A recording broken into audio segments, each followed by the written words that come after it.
जय श्री कृष्ण मित्रों, आज આપણે સરગવાનું બેસનવાળું શાક બનાવવાના છીએ।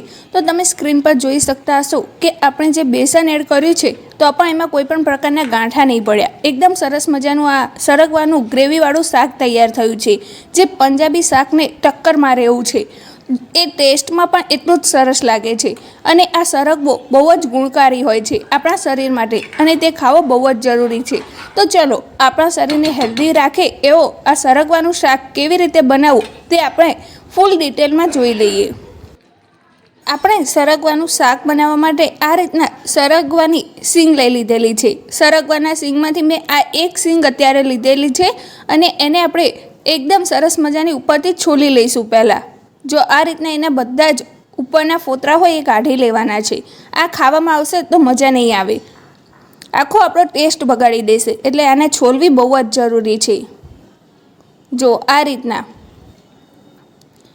અને આ આયુર્વેદમાં સરગવાને અમૃત સમાન માનવામાં આવે છે। એ 300થી વધુ રોગોની દવા માનવામાં આવે છે, જેમાં carbohydrate, protein, calcium, potassium, iron, magnesium, vitamin A, C અને બી કોમ્પ્લેક્સ ધરાવે છે આ સરગવો। આટલા બધા એના ગુણ છે, તો એને ખાવો આપણા હેલ્થ માટે બહુ જ સારો છે।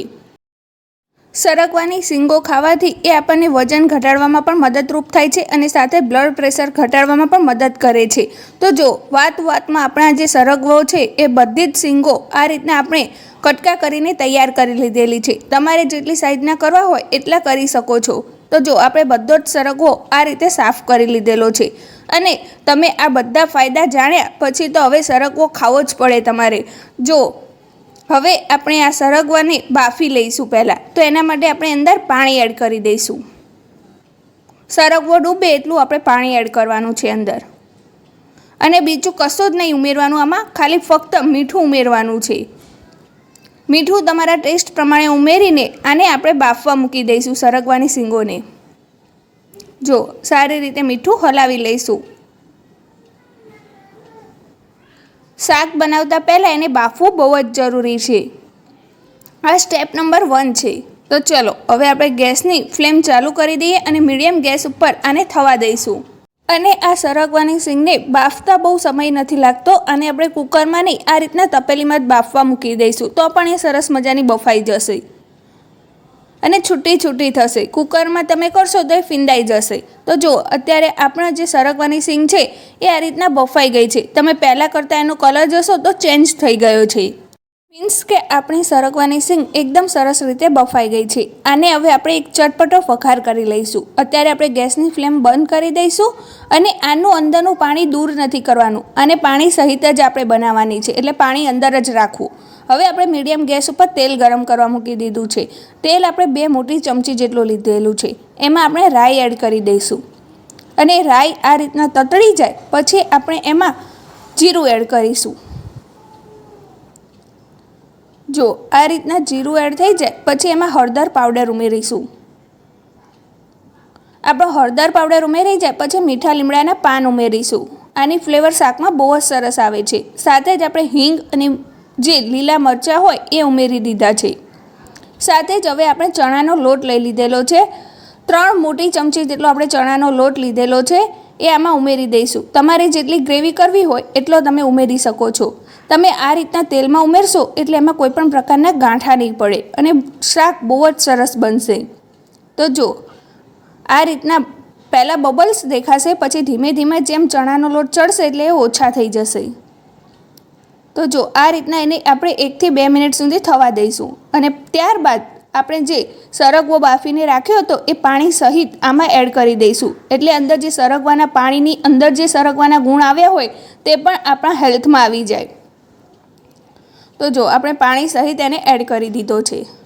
હવે શાકને સારી રીતે મિક્સ કરી લઈશું ઉપરથી નીચે કરીને।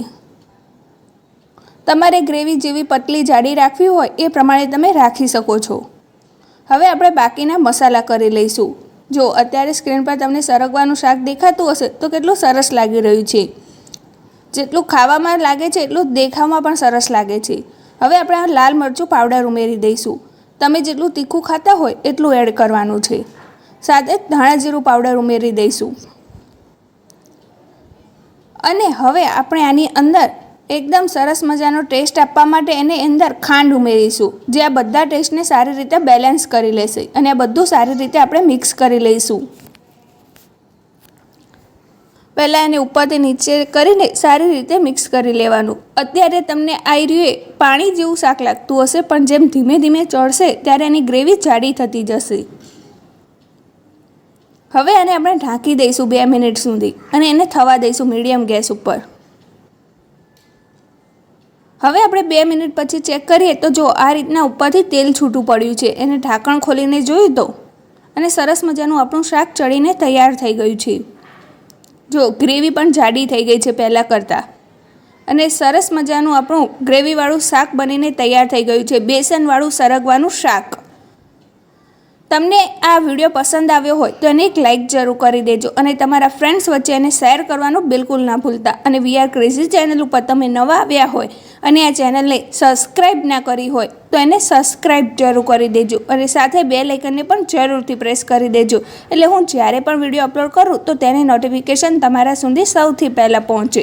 તો જો આપણું સરગવાનું શાક તૈયાર થયું એટલે એમાં આપણે ગેસની ફ્લેમ બંધ કરીને આ રીતના કોથમીરના પાનથી તેને ગાર્નિશિંગ કરી લીધું છે.